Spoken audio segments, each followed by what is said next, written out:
Hello everyone, welcome to Disha Academy. അപ്പോൾ നമുക്ക് എല്ലാവർക്കും അറിയുന്ന ഒരു കാര്യമാണ് ഗ്രൂപ്പ് ഡി എക്സാമിനേഷൻ എന്തായാലും നോട്ടിഫിക്കേഷൻ ഉടനെ വരുന്ന ഒരു എക്സാമിനേഷൻ ആണ്. അപ്പോൾ അതിനു വേണ്ടിയായിട്ട് ഓൾറെഡി പഠിച്ചു തുടങ്ങിയവരായിരിക്കും പലരും. അപ്പോൾ നിങ്ങളിപ്പോൾ ഓഫ്ലൈൻ ക്ലാസ്സസിൽ ജോയിൻ ചെയ്ത് പഠിക്കുന്നവരാണെങ്കിലും ഓൺലൈൻ പഠിക്കുന്നവരാണെങ്കിലും യൂട്യൂബ് സെക്ഷൻ നോക്കി പഠിച്ച് സെൽഫായിട്ട് പ്രിപ്പയർ ചെയ്യുന്നവരാണെങ്കിൽ പോലും നിങ്ങൾക്ക് എപ്പോഴും ഒരു ഗൈഡൻസ് അല്ലെങ്കിൽ നിങ്ങൾക്ക് ഒരു വഴികാട്ടി എന്ന് നിങ്ങൾക്ക് പറയാൻ പറ്റുന്ന ഒരു സംഭവമാണ് നമ്മുടെ ബുക്സ് എന്ന് പറയുന്നത്. എത്രയൊക്കെ ക്ലാസ്സസിൽ നിങ്ങൾ ജോയിൻ ചെയ്താലും ഒരു പ്രാക്ടീസ് സെഷൻ നിങ്ങൾക്ക് എപ്പോഴും റിലേബിൾ ആവാൻ പറ്റുന്ന ഒരു സംഭവമാണ് എന്തെന്ന് പറയുന്നത് ബുക്സ് എന്ന് പറയുന്നത്. അപ്പോൾ ഈ പറയുന്ന ബുക്സുകളെല്ലാം നിങ്ങൾക്ക് ഏറ്റവും യൂസ്ഫുൾ ആണെന്നുള്ള രീതിയിലാണ് നമ്മൾ പറയുന്നത്. ഇത് വാങ്ങണം എന്നുള്ള ഒരു നിർബന്ധം കൊണ്ട് പറയുന്നതല്ല. നിങ്ങൾ പലരും ഈ ഗ്രൂപ്പ് ഡിക്ക് വേണ്ടിയിട്ടുള്ള പ്രധാനപ്പെട്ട ബുക്സ് ഏതാണെന്ന് ചോദിച്ചുകൊണ്ട് പറയുന്നതാണ്. അപ്പോൾ നിങ്ങൾ കൃത്യമായി മനസ്സിലാക്കുക, എത്ര ക്ലാസ്സസിൽ നമ്മൾ ജോയിൻ ചെയ്താലും ഏതെങ്കിലും ഒരു ടൈമിൽ നമുക്കിപ്പോൾ ഫോണൊന്നും യൂസ് ചെയ്യാൻ പറ്റാത്ത ഒരു ടൈം അല്ലെങ്കിൽ നമുക്ക് ആ ബുക്സിനെ ഡിപ്പെൻഡ് ചെയ്യാൻ തോന്നുന്ന ഒരു സമയം കാണും. കോൺസെപ്റ്റുകൾ മനസ്സിലാക്കാനായാലും ഒരുപാട് പ്രാക്ടീസ് സെഷൻ ക്വസ്റ്റ്യൻസ് അറ്റൻഡ് ചെയ്യാനായാലും നമുക്ക് ബുക്സ് വേണ്ട ഒരു ടൈമുണ്ട്. അപ്പോൾ ആ സമയത്തേക്ക് നിങ്ങൾക്ക് യൂസ് ചെയ്യാൻ പറ്റുന്ന ഏറ്റവും റിലേബിൾ ആയിട്ടുള്ള ഒരു സംഭവമാണ് ബുക്ക് എന്ന് പറയുന്നത്. അതുകൊണ്ടാണ് ഈ ഒരു വീഡിയോ നിങ്ങൾക്ക് എന്താണ് നിങ്ങളൊന്ന് അഷ്യൂർ ചെയ്യാം. നിങ്ങൾക്ക് അറിയായിരിക്കും കുറേ ബുക്സൊക്കെ നിങ്ങൾ കേട്ടിട്ടും ഉണ്ടായിരിക്കും. അപ്പോൾ നിങ്ങൾക്ക് കുറച്ചും കൂടി ഒന്ന് ഷുവർട്ടി തരാൻ വേണ്ടിയിട്ടാണ് ഈ ഒരു വീഡിയോ ചെയ്യുന്നത്. അപ്പോൾ കൃത്യമായി മനസ്സിലാക്കി വാങ്ങുന്നവരാണെങ്കിൽ വാങ്ങി പഠിക്കുക, അല്ലെങ്കിൽ എന്ത് ചെയ്യുക, നിങ്ങൾ എങ്ങനെയാണോ ഫോളോ ചെയ്യുന്നത് ആ ഒരു രീതിയിൽ തന്നെ ഫോളോ ചെയ്ത് മുന്നോട്ട് പോകാം കേട്ടോ. അപ്പോൾ നമുക്ക് എന്തായാലും ബെസ്റ്റ് ബുക്സ് ഫോർ എന്താണ് ഗ്രൂപ്പ് ഡി നോക്കാം. ജനറൽ ഇൻ്റലിജൻസ് ആൻഡ് റീസണിങ് ആണ് ഒരു സെക്ഷൻ എന്ന് പറയുന്നത്. മാത്സ് ഒരു സെഷൻ ആയിട്ടുണ്ട്, ജനറൽ സയൻസ് ഒരു സെഷൻ ആയിട്ടുണ്ട്, പിന്നെ എന്താണ് GK പ്ലസ് കറണ്ട് അഫേഴ്സ് എന്നുള്ള രീതിയിലാണ് അടുത്ത സെഷൻ വരുന്നത്. അപ്പോൾ 4 സെഷൻസ് ആണ് നമുക്കുള്ളത്. അപ്പോൾ നമുക്ക് റീസണിങ് അറിഞ്ഞിരിക്കണം, മാത്സ് അറിഞ്ഞിരിക്കണം, ജനറൽ സയൻസ് അറിഞ്ഞിരിക്കണം, general awareness and current affairs അറിഞ്ഞിരിക്കണം. ഇവിടെ വെയിറ്റേജ് നോക്കുകയാണെങ്കിൽ റീസണിങ്ങിനാണ് 30 മാർക്ക്, ജനറൽ സയൻസിനും മാത്സിനും 25 വീതവും, general awareness and current affairs എന്ന് പറയുന്നത് 20 മാർക്ക് എന്നുള്ള രീതിയിലാണ് കൊടുത്തിരിക്കുന്നത് കേട്ടോ. അപ്പോൾ ആ ഒരു രീതിയിലാണ് 1.5 മണിക്കൂർ സമയമാണ് നിങ്ങളുടെ മുന്നിലുള്ളത്. അപ്പോൾ നിങ്ങൾക്ക് മനസ്സിലാക്കുക, റീസണിങ് നമ്മൾ ഏറ്റവും നല്ലതായിട്ട് നമുക്ക് ചെയ്യാൻ പറ്റുന്ന ഒരു സംഭവമാണ്. നമ്മൾ അത്യാവശ്യം നന്നായിട്ട് പഠിക്കുന്നുണ്ട്, നല്ല രീതിയിൽ പ്രാക്ടീസ് ചെയ്യുന്നുണ്ടെങ്കിൽ നിങ്ങൾക്ക് ഉറപ്പായിട്ടും ആ 30 മാർക്കിൽ 30 നിങ്ങൾക്ക് എന്ത് ചെയ്യാൻ പറ്റും, 25 മുകളിൽ 28 എബോ നിങ്ങൾക്ക് എന്ത് ചെയ്യാൻ പറ്റും, സ്കോർ ചെയ്യാൻ പറ്റുന്നതാണ് കേട്ടോ. അപ്പോൾ അത് നിങ്ങളുടെ കയ്യിലുള്ള അഷ്യൂരിറ്റി മാർക്കുകളാണ്. അപ്പോൾ അതിന് എന്ത് ചെയ്യണം, പ്രാക്ടീസ് വേണം. നിങ്ങൾ കൃത്യമായ ഒരു പ്രാക്ടീസ് സെഷൻ നടക്കുന്നെങ്കിൽ മാത്രമേ അത് കിട്ടത്തുള്ളൂ. അപ്പോൾ എന്തായാലും നമുക്ക് ബുക്സിലേക്ക് കിടക്കാം. നിങ്ങൾക്ക് എല്ലാവർക്കും അറിയേണ്ടത് ഏത് ബുക്സ് എന്നുള്ളൊരു കാര്യമാണ്. അപ്പോൾ ഫസ്റ്റ് എന്ന് പറയുന്നത് മാത്സിലെ ബുക്സ് ആണ് എടുത്തിട്ടുള്ളത്. അപ്പോൾ മാത്സ് നമുക്ക് വെയിറ്റേജ് ഉണ്ട്, നിങ്ങൾക്കറിയാം. 30 മാർക്ക് റീസണിങ് ആണെങ്കിൽ 25 മാർക്ക് എന്തിൽ നിന്നാണ്, മാത്സിൽ നിന്നാണ്. അപ്പോൾ മാത്സ് സെഷൻ നമ്മൾ നന്നായിട്ട് അറ്റൻഡ് ചെയ്യണം. ഗ്രൂപ്പ് ഡി എക്സാമിനേഷൻ ആണ്, 10ാം ക്ലാസ് ലെവലാണ്. അപ്പോൾ നമ്മൾ മാത്സ് പഠിക്കുമ്പോൾ ആ 10ന്റെ ബേസിസിൽ പഠിക്കേണ്ട ആവശ്യമേ വരുന്നുള്ളൂ. എങ്കിൽ പോലും നിങ്ങൾ എന്ത് ചെയ്യുക, എപ്പോഴും പഠിക്കുമ്പോൾ ഒരു ക്ലിയർ കോൺസെപ്റ്റുകൾ മനസ്സിലാക്കി പഠിക്കുക. എപ്പോഴും നമുക്ക് ഇനിയിപ്പോൾ ടൈമുണ്ട്, എന്തായാലും നിങ്ങൾക്ക് ടൈമുണ്ട്, ഒരു 3 മന്ത്സിൽ കൂടുതൽ എന്തായാലും ടൈം ഉണ്ടായിരിക്കും. എന്നാൽ പോലും നിങ്ങൾ പഠിച്ചു തുടങ്ങുന്നവരാണെങ്കിൽ ഉറപ്പായിട്ടും അതിൻ്റെ ക്ലിയർ കോൺസെപ്റ്റുകൾ മനസ്സിലാവും. ഓരോ ചാപ്റ്റേഴ്സിൻ്റെയും ക്ലിയർ ആയിട്ടുള്ള മെത്തേഡ്സും ക്ലിയർ ആയിട്ടുള്ള ടൈപ്സും നിങ്ങൾ എഴുതി തന്നെ പഠിക്കുക. അപ്പോൾ അതിന് നിങ്ങൾ ഏറ്റവും ഹെൽപ്പ് ചെയ്യാൻ പറ്റുന്ന ഒരു ബുക്ക് എന്ന് പറയുന്നത്, ഇപ്പോൾ നിങ്ങൾ എത്രയൊക്കെ ക്ലാസ്സസ് അറ്റൻഡ് ചെയ്താലും നിങ്ങൾക്ക് കുറച്ച് കിട്ടുന്ന കുറേ കോൺസെപ്റ്റുകളുണ്ട്. ആ കോൺസെപ്റ്റുകൾ നിങ്ങൾക്ക് കുറച്ചും കൂടെ ഒന്ന് റിവൈസ് ചെയ്യണമെന്ന് തോന്നുന്നുണ്ടെങ്കിൽ നിങ്ങൾക്ക് അറിയായിരിക്കും ആദിത്യ രഞ്ജൻ സാറിൻ്റെ ക്ലാസ് എന്ന് പറയുന്നത്, ഹിന്ദി യൂട്യൂബ് ചാനൽസ് ഒക്കെ നടത്തുന്ന ആളാണ് ആദിത്യ രഞ്ജൻ എന്ന് പറയുന്നത്. അപ്പോൾ പുള്ളിയുടെ എന്തുണ്ട്, കംപ്ലീറ്റ് മാത്സ് ഫോർമുല ബുക്ക് എന്ന് പറയുന്ന ഒരു ബുക്കുണ്ട്.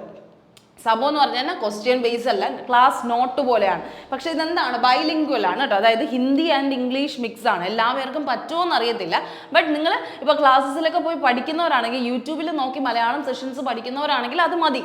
ഓക്കെ, ആ കോൺസെപ്റ്റ്സ് ക്ലിയർ ആണെങ്കിൽ നിങ്ങൾക്ക് ഓക്കെയാണ്. നിങ്ങൾ എഴുതി വെച്ച് കൃത്യമായി പഠിക്കുന്നെങ്കിൽ അത് തന്നെയാണ് ധാരാളം. ഇനി അല്ല, നിങ്ങൾക്ക് കുറച്ചും കൂടെ ഇമ്പ്രൂവ് ചെയ്യണം എന്നുള്ളത് ഇംഗ്ലീഷിൽ കൊടുത്തിട്ടുണ്ട്, പക്ഷേ ഹിന്ദിയും കൂടെ മിക്സ് ആണ്. ചിലർക്ക് അത് എന്ത് ചെയ്യാൻ പറ്റത്തില്ല, ഫോളോ ചെയ്യാൻ പാടായിരിക്കും. ഇങ്ങനെ ഒരു ബുക്ക് മേടിക്കുമ്പോൾ അത് നിങ്ങൾ കൃത്യമായി മനസ്സിലാക്കുക, ബൈലിംഗ്വൽ ആണ്, അതായത് ഇംഗ്ലീഷും ഉണ്ട് ഹിന്ദിയും ഉണ്ട്. അപ്പോൾ അതിൻ്റെ രണ്ടിൻ്റെ ഒരു മിക്സ് കാണുമ്പോൾ നിങ്ങൾക്ക് പഠിക്കാൻ കഴിഞ്ഞില്ല എന്നുണ്ടെങ്കിൽ വാങ്ങിക്കുന്നത് വേസ്റ്റ് ആണ്. അതുകൊണ്ട് നിങ്ങൾ മനസ്സിലാക്കിക്കോളാം. പക്ഷേ ഇതിനകത്ത് എന്തുണ്ട്, ക്ലാസ് നോട്ട്സുകളുണ്ട്. ഓരോ ചാപ്റ്റർ ബേസ് ആയിട്ടുള്ള ക്ലാസ് നോട്ടുണ്ട്, കോൺസെപ്റ്റുകളുണ്ട്, ഷോർട്ട് ട്രിക്കുകളുണ്ട്, ഷോർട്ട് സോൾവ്ഡ് ആയിട്ടുള്ള എക്സാമ്പിൾസ് ഉണ്ട്, കാൽക്കുലേഷൻ്റെ ട്രിക്സുകളുണ്ട്. അപ്പോൾ എല്ലാ കാര്യങ്ങളും പുള്ളി എന്ത് ചെയ്തിട്ടുണ്ട്, ഒരു വിശദമായ രീതിയിൽ കോൺസെപ്റ്റ് ബേസിക്സ് ക്ലിയർ ചെയ്യണം എന്ന് ആഗ്രഹിക്കുന്നവരാണ് നിങ്ങളെങ്കിൽ നിങ്ങൾക്ക് എന്ത് ചെയ്യാം, അത് വാങ്ങി പഠിക്കാം എന്നുള്ളൊരു കാര്യമാണ് പറയുന്നത് കേട്ടോ. അപ്പോൾ അത് കൃത്യമായി മനസ്സിലാക്കുക. കോൺസെപ്റ്റ്സ് ക്ലിയർ ചെയ്യാൻ വേണ്ടിയിട്ടാണ്, ബേസ് കവർ ചെയ്യാൻ വേണ്ടിയിട്ടാണ് ഈ ഒരു ഫോർമുല ബുക്ക് ഞാൻ പറയുന്നത് കേട്ടോ. അപ്പോൾ കംപ്ലീറ്റ്ലി വാങ്ങണം എന്ന് ഞാൻ പറയുന്നില്ല, കാരണം ബൈലിംഗ്വൽ ആണ്. നിങ്ങൾ ശ്രദ്ധിച്ച് മനസ്സിലാക്കി മാത്രം വാങ്ങുക കേട്ടോ.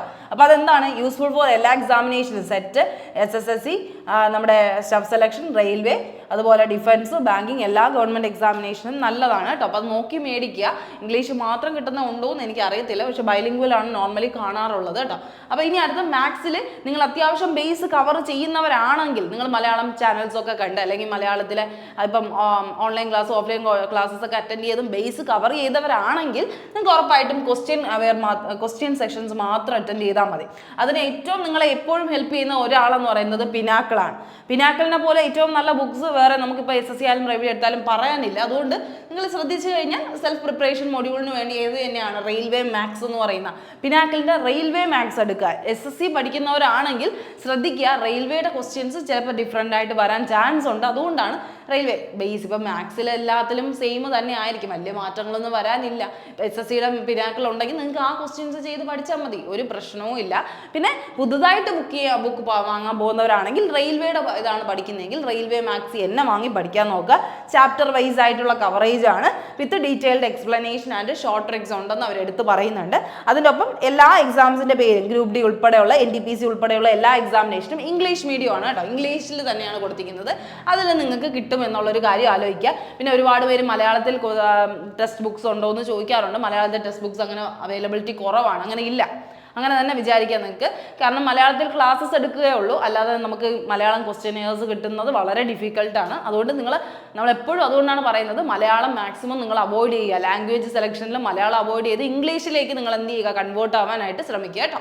അത് ശ്രദ്ധിക്കുക. ഇനി അടുത്ത മാത്സിൻ്റെ പിനാക്കിൾ കഴിഞ്ഞാൽ കുറച്ചും കൂടെ ഒരുപാട് നിങ്ങൾ എന്ന് വെച്ചാൽ പിനാക്കിളൊക്കെ കവർ ചെയ്ത് ഏകദേശം കുറേ ക്വസ്റ്റ്യൻസ് കവർ ചെയ്ത് ഇനിയും നല്ല ക്വസ്റ്റ്യൻസ് ചെയ്യണമെന്ന് ആഗ്രഹിക്കുന്നവരാണെങ്കിൽ ഇത്രയും ടിൽ ഡേറ്റ് ഈ ഒരു 2024 വരെയുള്ള റെയിൽവേയുടെ group D mathematics chapter wise solved papers ഉണ്ട്. കിരൺ പബ്ലിക്കേഷൻ്റെ ആണ് കേട്ടോ, കിരൺസിൻ്റെ ഈ ബുക്ക് ഉണ്ട്. മാത്സിൻ്റെ തന്നെ ഗ്രൂപ്പ് ഡി ബുക്ക് ഉണ്ട്. അപ്പോൾ അങ്ങനെ വാങ്ങി ഗ്രൂപ്പ് ഡിക്ക് വേണ്ടി മാത്രം പഠിക്കുന്നവരാണെങ്കിൽ അങ്ങനെ പഠിക്കുക. അല്ല NTPCക്കൊക്കെ പഠിക്കണമെന്നുണ്ടെങ്കിൽ നിങ്ങൾക്ക് അല്ലാതെയും പഠിക്കാം. കിരൺസിൻ്റെ തന്നെ ബാക്കി ബുക്കുകളും അവൈലബിൾ ആണ്. നിങ്ങൾക്ക് ഏറ്റവും നല്ലതെന്ന് പറയുന്നത് ഏതാണെന്ന് തോന്നുന്നുണ്ടെങ്കിൽ പിനാക്കിളിൻ്റെ ക്വസ്റ്റ്യനെയർ ബുക്കോ അല്ലെങ്കിൽ ബേസിക്സ് കവർ ചെയ്യണമെങ്കിൽ അത് തിരഞ്ചൻ്റെ ഫോർമുല ബുക്കോ നിങ്ങൾക്ക് വാങ്ങിച്ച് പഠിക്കാവുന്നതാണ്. ഇത്രയും ബുക്സേ സജസ്റ്റ് ചെയ്യുന്നുള്ളൂ. ഇനിയും ബുക്സുകളുണ്ട്. ഇപ്പോൾ YCTയുടെ എടുത്താൽ YCT എന്ന് പറഞ്ഞാൽ യൂത്ത് കോമ്പറ്റീഷൻ ടൈംസിൻ്റെ ബുക്സുകളുണ്ട്. പണ്ട് മുതലേ റെയിൽവേക്ക് വേണ്ടി എല്ലാവരും ഫോളോ ചെയ്യുന്നത് YCT ബുക്സ് ആണ്. YCT ഓക്കെ, നിങ്ങൾക്ക് പലർക്കും അറിയുകയും ചെയ്യായിരിക്കും. YCT യൂത്ത് കോമ്പറ്റീഷൻ ടൈംസിൻ്റെ ബുക്സ് എന്ന് പറയുന്നത് കേട്ടോ, യൂത്ത് കോമ്പറ്റീഷൻ ടൈംസിൻ്റെ ബുക്സ്. അതിൽ മാത്സ് ഉണ്ട്, റീസണിങ് ഉണ്ട്, ജനറൽ സയൻസും ഉണ്ട്, അവരെല്ലാം ഇറക്കുന്നുണ്ട്. അപ്പോൾ അതും വാങ്ങിച്ചിട്ടായാലും അവർക്കും എന്താണ് സംഭവം ഉള്ളത്, അവർക്കും ഉള്ളത് ഈ സെയിം സാധനം തന്നെയാണ്. അപ്പോൾ അങ്ങനെ വേണമെങ്കിലും വാങ്ങിച്ച് പഠിക്കാം കേട്ടോ. YCTയുടെ ടെക്സ്റ്റ് ബുക്ക് അതും ഇതുപോലത്തെ ക്വസ്റ്റ്യനെയർ പേപ്പർ സോൾവ്ഡ് പേപ്പേഴ്സാണ്, അത് വേണമെങ്കിലും വാങ്ങിച്ച് പഠിക്കാം. ഓക്കെ, അപ്പോൾ നിങ്ങൾക്ക് ഏതാണോ കൺവീനിയൻ്റ് ആയിട്ട് തോന്നുന്നത് ഏതാണെങ്കിലും പഠിക്കാം കേട്ടോ. അപ്പോൾ ഞാൻ ഇത്രയാണ് റെക്കമെൻഡ് ചെയ്യുന്നത്. പിനാക്കിളാണെങ്കിലും ബെസ്റ്റാണ്, റെയിൽവേയുടെ തന്നെ വാങ്ങി പഠിക്കുന്നെങ്കിൽ നൈസാണ്. ഓക്കെ, ഇനി അടുത്ത റീസണിങ്ങിൻ്റെ കാര്യം എടുക്കുകയാണെങ്കിൽ റീസണിങ് 30 ഉള്ളതുകൊണ്ട് നമ്മൾ അങ്ങനെ വെറുതെ തള്ളിക്കളയാനും പാടില്ല. നന്നായിട്ട് മോക്ക് എടുത്താലും മതി. നിങ്ങൾ നന്നായിട്ട് മോക്ക് അറ്റൻഡ് ചെയ്യുന്നവരാണെങ്കിൽ അതും എനഫാണ്. അല്ലാതെ ഉണ്ടെങ്കിൽ ബിനാക്കിളിൻ്റെ തന്നെ റെയിൽവേ റീസണിങ് ഉണ്ട്. SSCയുടെ ഉണ്ടെങ്കിൽ അതും ആയാലും ഫോളോ ചെയ്താൽ മതി. പക്ഷേ റെയിൽവേയുടെ റീസണിങ് എന്ന് പറഞ്ഞ് ചാപ്റ്റർ വൈസ് കവറേജ് ഉണ്ട്. ഇല്ലെങ്കിൽ തന്നെ നമ്മുടെ കിരൺസ് പബ്ലിക്കേഷൻ്റെ തന്നെ reasoning chapter wise solved papers ഉണ്ട്. അതെല്ലാത്തിനും യൂസബിൾ ആണ് കേട്ടോ. എല്ലാ റെയിൽവേ എക്സാമിനേഷനും കവർ ചെയ്തുകൊണ്ടുള്ളതാണ് റീസണിങ് എന്ന് പറയുന്നത്. പിന്നെ നമ്മുടെ YCT ഇതാണ് യൂത്ത് കോമ്പറ്റീഷൻ ടൈംസ് കേട്ടോ. YCTയുടെ ടെക്സ്റ്റ് ബുക്ക് യൂത്ത് കോമ്പറ്റീഷൻ ടൈംസിൻ്റെ ടെക്സ്റ്റ് ബുക്കാണ്. അതും എന്തുണ്ട്, RRB 2024 എന്ന് പറഞ്ഞ് റീസണിങ് ഇറക്കിയിട്ടുണ്ട്. എപ്പോഴും എഡിഷൻ വാങ്ങിക്കുമ്പോൾ നിങ്ങൾ ഏറ്റവും ലേറ്റസ്റ്റ് എഡിഷൻ തന്നെ വാങ്ങാൻ ശ്രമിക്കുക. അത് മാത്രമേ നമ്മൾ എടുത്ത് പറയുന്നുള്ളൂ. 2024 എഡിഷൻ അല്ലെങ്കിൽ 2023 ടിൽ ഡേറ്റ് ഉള്ള എഡിഷൻ വാങ്ങാനായിട്ട് ശ്രമിക്കുക. അതായത് എപ്പോഴും അപ് ടു ഡേറ്റ് ആയിരിക്കണം. നിങ്ങളെ ഏതാണ് ഇപ്പം നടക്കുന്ന ഫോർമാറ്റ് എന്ന് കൃത്യമായി മനസ്സിലാക്കാനുള്ള ശ്രമങ്ങൾ ഉണ്ടായിരിക്കണം. പിന്നെ ഈ പറയുന്ന 2024 അവർ കിട്ടുന്നവരെ ഉള്ളതാണ് ഏറ്റവും ലേറ്റസ്റ്റ് അപ്ഡേറ്റ് ആയിട്ടുള്ളത് മാത്രം പഠിക്കുക. പിന്നെ ഇനിയുള്ളതൊക്കെ നിങ്ങൾ എന്ത് ചെയ്യുക, നിങ്ങൾക്ക് ഈ അവൈലബിൾ ആയിട്ട് കിട്ടുമല്ലോ ആൻസർ. ഇപ്പോൾ ഓരോ എക്സാംസ് കഴിഞ്ഞതിൻ്റെ ക്വസ്റ്റ്യൻസ് ഓൺലൈൻ അവൈലബിൾ ആയിട്ട് കിട്ടും. അപ്പോൾ അങ്ങനെ പഠിക്കുന്നെങ്കിൽ അങ്ങനെയും പഠിക്കാം. ഓക്കെ, എന്തായാലും നിങ്ങൾ അപ്ഡേറ്റഡ് ആയിരിക്കണം എന്നുള്ളൊരു കാര്യം മാത്രമേ ഞങ്ങൾ പറയുന്നുള്ളൂ കേട്ടോ. റീസണിങ് അത് കഴിഞ്ഞ് GKയുടെ കാര്യമാണ് പറയുന്നത്. GKയുടെ എപ്പോഴും പറയുന്നത് GK എന്ന് പറയുമ്പോൾ നിങ്ങൾക്ക് അറിയാം general knowledge and current affairs എന്നുള്ള രീതിയിലാണ് വരുന്നത്. General knowledge and current affairs എന്ന് പറയുമ്പോൾ തന്നെ അതിൽ എന്തായിരിക്കും കൂടുതലും സ്റ്റാറ്റിക് GK പോർഷൻ ആയിരിക്കും കൂടുതലും വരുന്നത്, സ്റ്റാറ്റിക് GK. അതുകൊണ്ടാണ് സ്റ്റാറ്റിക് GKയുടെ തന്നെ ഏറ്റവും ബെസ്റ്റ് ബുക്കായിട്ടുള്ള നമ്മൾ ഗോഡ് ഫാദറിൻ്റെ നിയോൺ പബ്ലിക്കേഷൻ ഇറക്കുന്ന God father toppers hand book static static GK എന്ന് പറയുന്ന ബുക്ക് വേണമെങ്കിൽ നോക്കി പഠിക്കാം.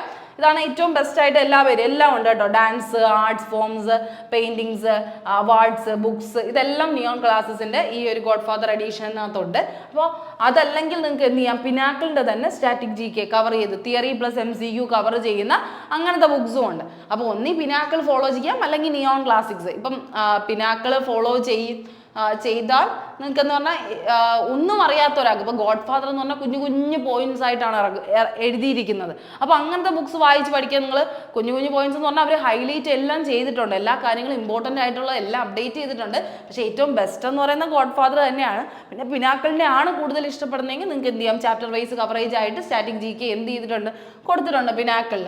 പിന്നെ ജനറൽ നോളജ് ഒരു തിയറി ബേസിസിൽ പഠിക്കണം, നല്ല രീതിയിൽ പഠിക്കണം. ഒരു ബുക്ക് കണക്കിന് ഒരു ഷോർട്ട് ആയിട്ടുള്ള നോട്ട്സ് പോലെയാണ് ബുക്സ് ഒരു നോട്ട് വേണമെന്നുണ്ടെങ്കിൽ നിങ്ങൾക്ക് എന്ത് ചെയ്യാം, ജനറൽ നോളജ് തരുൺ ഗോയലിൻ്റെ ആണ് കേട്ടോ. തരുൺ ഗോയലിൻ്റെ ഈ GK ബുക്ക് വാങ്ങിച്ചു വേണമെങ്കിൽ പഠിക്കാം. ഓക്കെ. പക്ഷേ സ്റ്റാറ്റിക് GKക്ക് ഏറ്റവും ബെസ്റ്റ് എന്ന് പറയുന്നത് നിയോൺ ക്ലാസ്സസ് ആണ്. പിനാക്കിളും എല്ലാം നല്ല ബുക്കുകൾ തന്നെയാണ്. പിന്നെ നിയോൺ ആകുമ്പോൾ കുറച്ചും കൂടെ എന്താണ്, അപ്ഡേറ്റഡ് വേർഷനാണ് എല്ലാത്തിൻ്റെയും, വരുന്ന ഒരു മെത്തേഡിൽ തന്നെയാണ് അവർ കൊടുക്കുന്നത്. പക്ഷെ പഠിക്കാൻ കുറച്ച് റിസ്കി ആയിട്ട് ഏത് ഫീൽ ചെയ്യും, ഗോഡ് ഫാദർ ഫീൽ ചെയ്യും, നമുക്ക് പെട്ടെന്ന് ഉറക്കം വരുന്ന ഒരു ഫീൽ ഉണ്ട്. അല്ലാതെ ഈ സ്റ്റാറ്റിക് GKയുടെയും ജനറൽ നോളജ് ഇത് രണ്ടും ആകുമ്പോൾ നമുക്ക് കുറച്ചും കൂടെ ഇൻട്രസ്റ്റിംഗ് ആയിട്ട് വായിച്ച് പഠിക്കാം. അപ്പോൾ നിങ്ങളെ കൺഫ്യൂസ് ചെയ്യാൻ പറയുന്നതല്ല, നിങ്ങൾക്ക് അത് നോക്കിയിട്ട് തന്നെ എടുക്കാവുന്നതാണ് കേട്ടോ. നിങ്ങൾക്ക് ഏതാണോ ഏറ്റവും ബെസ്റ്റ് എന്ന് നോക്കുന്നത് നോക്കിയെടുക്കുക. ഓക്കെ. തരുൺ ഗോയലിൻ്റെ ബുക്കും അത്യാവശ്യം നല്ല ബുക്ക് തന്നെയാണ്. ഇനി അടുത്ത് കറണ്ട് അഫേഴ്സ് ഏറ്റവും പ്രധാനമാണ്. തരുൺ ഗോയലിൻ്റെ തന്നെ കറണ്ട് അഫേഴ്സ് പഠിക്കുന്നത് നല്ലതാണ്. ഒപ്പം പിനാക്കിളിൻ്റെ കറണ്ട് അഫേഴ്സ് നിങ്ങൾക്ക് കിട്ടുന്നുണ്ടെങ്കിൽ, കാരണം ഈ ഒരു എഡീഷൻ ഇപ്പോൾ അവൈലബിൾ ആണോ എന്ന് അറിയത്തില്ല, പക്ഷേ കറണ്ട് അഫേഴ്സിൻ്റെ 2025 എഡീഷൻ നിങ്ങൾക്ക് കിട്ടുന്നുണ്ട്. ലാസ്റ്റ് 1 ഇയർ 2024 മൊത്തം കവർ ചെയ്തിട്ട് ഒരു എഡീഷൻ ഇറക്കുന്നുണ്ടെങ്കിൽ ഉറപ്പായിട്ടും പിനാക്കിളിൻ്റെ തന്നെ നിങ്ങൾ മേടിച്ചാൽ മതി. കാരണം ഇതിൽ ടോപ്പിക് വൈസ് കവറേജ് ആണ് വരുന്നത്. ഏറ്റവും പ്രധാനപ്പെട്ട നമ്മുടെ കറണ്ട് അഫേഴ്സ് ആണ് അവർ ഡിസ്കസ് ചെയ്യുന്നത്. Person in news, places in news, national affairs, international affairs, സ്പോർട്സിൻ്റെ കാര്യങ്ങൾ, schemes, awards, appointments, books and authors. നിങ്ങൾക്ക് ജസ്റ്റ് ഒന്ന് ഈ ഒരു ടോപ്പിക്സ് കണ്ടാലെങ്കിലും നിങ്ങൾക്ക് മനസ്സിലാവും എത്രത്തോളം ഇമ്പോർട്ടൻ്റ് ആണ് ഈ കാര്യമെന്ന്. കാരണം ഇത് തന്നെയാണ് എപ്പോഴും നമ്മുടെ എക്സാംസുകൾക്ക് കറണ്ട് അഫേഴ്സ് റിലേറ്റഡ് വരുന്നത്. അപ്പോയിൻമെൻറ്റുകൾ, സ്കീമുകൾ, സ്പോർട്സുകൾ, ഇന്റർനാഷണലി എന്തെങ്കിലും കാര്യങ്ങൾ നടന്നിട്ടുണ്ടെങ്കിൽ അത്, റാങ്കിങ് ആൻഡ് ഇൻഡെക്സ്, ഇന്ത്യ എന്തെങ്കിലും റാങ്കിങ്ങിലോ ഇൻഡെക്സിലോ ആയിട്ടുണ്ടെങ്കിൽ അത്, ഒബിച്വറി ആരെങ്കിലും മരിച്ചിട്ടുണ്ടെങ്കിൽ ആ കാര്യങ്ങൾ, ഡിഫൻസിൻ്റെ എന്തെങ്കിലും കാര്യം, ഏതെങ്കിലും മിലിറ്ററി പാരാമിലിറ്ററി എന്തെങ്കിലും ഒരു സംഭവം പുതിയതായിട്ട് ഇൻട്രൊഡ്യൂസ് ചെയ്തിട്ടുണ്ടെങ്കിൽ, സയൻസ് ആൻഡ് ടെക്നോളജി കൊണ്ടുവന്നിട്ടുണ്ടെങ്കിൽ. അപ്പോൾ ഏറ്റവും ബെസ്റ്റ് ബുക്ക് എന്ന് പറയുന്നത് കറണ്ട് അഫേഴ്സിൽ ഏതാണ്, ഈ പറയുന്ന പിനാക്കിളിൻ്റെ ടോപ്പിക് വൈസ് ക്വിക്ക് നോട്ട്സുകളുണ്ട്, അത് വേണമെങ്കിൽ നിങ്ങൾക്ക് വാങ്ങിച്ച് പഠിക്കാവുന്നതാണ്. ഇത് കിട്ടിയില്ലെങ്കിൽ മാത്രം നിങ്ങൾ എന്ത് ചെയ്യുക, ജനറൽ നോളജ് തരുൺ ഗോയലിൻ്റെ നോക്കുക കേട്ടോ. അപ്പോൾ എപ്പോഴും നിങ്ങളിപ്പോൾ ഇത് വന്നില്ലെങ്കിൽ ഈ ഒരു സാധനമെങ്കിലും നിങ്ങൾ കൃത്യമായി മനസ്സിലാക്കി ഈ ടോപ്പിക്സ് കവർ ചെയ്യാനായിട്ട് ശ്രമിക്കുക. കറണ്ട് അഫേഴ്സ് പഠിക്കാൻ താല്പര്യം ഇല്ലാത്തവരാണെങ്കിൽ ഈ ടോപ്പിക്സ് ഡെയിലി ബേസിസിൽ നിങ്ങൾ ജസ്റ്റ് ഒന്ന് എന്ത് ചെയ്യുക, നോക്കി പഠിച്ചാലും മതി. നിങ്ങൾക്ക് ഏറ്റവും പ്രധാനമായിട്ട് തോന്നുന്നത് നിങ്ങൾ എന്ത് ചെയ്യുക, നോക്കി പഠിച്ചാലും മതി കേട്ടോ. അത് ശ്രദ്ധിക്കുക. ഇനി അടുത്ത് എന്താണ്, നമ്മുടെ സയൻസിൻ്റെ ഇനി അടുത്ത് നമുക്ക് ഏറ്റവും പ്രധാനമായിട്ട് നോക്കാനുള്ളത് സയൻസ് ആണ്. സയൻസ് എപ്പോഴും പറയുമ്പോൾ നമ്മൾ വിചാരിക്കുന്ന പോലത്തെ ഒരു സയൻസ് ആയിരിക്കില്ല വരുന്നത്. പക്ഷേ 10 ആയതുകൊണ്ട് തന്നെ ഇതുവരെ ഇപ്പം നമ്മുടെ സയൻസിൻ്റെ ക്വസ്റ്റ്യൻസ് എടുത്ത് നോക്കുകയാണെങ്കിൽ NCERTയുടെ ഓരോ ഹെഡ്ലൈൻ എടുത്ത് വെച്ചിട്ടാണ് അവർ ക്വസ്റ്റ്യൻസ് ചോദിച്ചിട്ടുള്ളത്. അപ്പോൾ നമുക്ക് വേണമെങ്കിൽ NCERT ബുക്ക് മൊത്തം കവർ ചെയ്യണം. ഒന്നാമത്തെ കാര്യം 10ാം ക്ലാസ്സിൻ്റെ സയൻസ് എല്ലാം അറിഞ്ഞിരിക്കണം. അത് ഒന്നാമത്തെ കാര്യം. ഫിസിക്സ്, കെമിസ്ട്രി, ബയോളജി നമ്മൾ ഡീറ്റെയിൽ ആയിട്ട് തന്നെ അറിഞ്ഞിരിക്കണം. അത് ഒന്നാമത്തെ കാര്യമുണ്ട്. പിന്നെ നിങ്ങൾക്ക് പറയാൻ വിട്ടുപോയ ഒരു കാര്യം, ഞാൻ ഇത് രണ്ടും എന്താണ്, സ്റ്റാറ്റിക് GKയുടെ കവറേജ് ആണ് കേട്ടോ. ഇത് രണ്ടും സ്റ്റാറ്റിക് GKയുടെ കവറേജ് ആണ്. ഇപ്പോൾ നമുക്ക് GK എന്ന് പറയുമ്പോൾ നമ്മുടെ കയ്യിൽ എന്തൊക്കെ സബ്ജക്റ്റ് ഉണ്ട്, ഈ സോഷ്യൽ സയൻസ് എന്ന് പറഞ്ഞൊരു സബ്ജക്റ്റ് ഉണ്ട്, ഹിസ്റ്ററി, ജോഗ്രഫി, അതുപോലെ തന്നെ എക്കണോമിക്സ്, പൊളിറ്റിക്സ്. ഇതെല്ലാം കിട്ടണമെന്നുണ്ടെങ്കിൽ ഏത് പഠിക്കണം, ഈ ജനറൽ നോളജ് NCERT പാറ്റേണിൽ ആര് ചെയ്തിട്ടുണ്ട്, തരുൺ ഗോയൽ ചെയ്തിട്ടുണ്ട്. അതുകൊണ്ടാണ് ഈ ബുക്ക് എടുത്തിരിക്കുന്നത്. ഈ ബുക്കും ഉണ്ട്, അതിൻ്റെ ഒപ്പം തന്നെ ഈ ബുക്കും ഉണ്ട്, GK എല്ലാം കവർ ചെയ്യുന്നുണ്ട്. ലൂസൻറ്റും എല്ലാം കവർ ചെയ്യാറുണ്ട്. അതായത് വിത്ത് സയൻസ് കവർ ചെയ്യാറുണ്ട്. ലൂസൻറ്റ്, അരിഹന്ത് ഇതെല്ലാം കവർ ചെയ്യുന്നുണ്ട്. പക്ഷേ ഇത് കുറച്ചും കൂടെ നല്ലതാണ്. നിങ്ങൾക്ക് ക്വിക്ക് നോട്ട്സ് ഉണ്ടാകുക. ഇതല്ലെങ്കിൽ എന്ത് ചെയ്യുക, നിങ്ങൾ ബ്ലാക്ക് ബുക്കിൻ്റെ ജനറൽ അവയർനെസ് നോക്കിയാലും മതി. Black book. ഓക്കെ. ഇത് രണ്ടും കംപ്ലീറ്റ്, അതായത് ജനറൽ അവയർനെസ് സ്റ്റാറ്റിക് GK ഒഴിച്ചിട്ടുള്ള എല്ലാ പോർഷനും കവർ ചെയ്യുന്നു. ഹിസ്റ്ററി, ജോഗ്രഫി, പൊളിറ്റിക്സ്, എക്കണോമിക്സ്, അങ്ങനത്തെ കുറേ ടോപ്പിക്സുകളുണ്ടല്ലോ, അതെല്ലാം കവർ ചെയ്യുന്നത് ഈ ജനറൽ നോളജിലാണ് കേട്ടോ. അപ്പോൾ ഇത് ഒരു സൈഡ് ബുക്കായിട്ട് കരുതുന്നത് നല്ലതാണ്. ബാക്കി എക്സാംസിനെങ്കിലും നിങ്ങൾക്ക് പഠിക്കാൻ ഈസി ആയിരിക്കും കേട്ടോ. അതൊന്ന് ശ്രദ്ധിക്കുക. ഓക്കെ. ഓക്കെ, കറണ്ട് അഫേഴ്സ് പറഞ്ഞു. ഇനി സയൻസിൻ്റെ കാര്യമാണ് പറയുന്നത്. സയൻസ് പഠിക്കുമ്പോൾ എപ്പോഴും ശ്രദ്ധിക്കുക, പിനാക്കിളിൻ്റെ റെയിൽവേ സയൻസ് ഉണ്ട്, ഒന്നി അത് വാങ്ങിച്ച് പഠിക്കുക. അല്ലാതെ എല്ലാവരും ഫോളോ ചെയ്യുന്ന യൂത്ത് കോമ്പറ്റീഷൻ ടൈംസ് YCTയുടെ RRB 2024 ജനറൽ സയൻസ് ഉണ്ട്, വേണമെങ്കിൽ അത് നോക്കി പഠിക്കുക. TCSൻ്റെ പാറ്റേണിലുള്ള എല്ലാ ക്വസ്റ്റ്യൻസും ആണ് അവർ എടുത്തിട്ടുള്ളത്.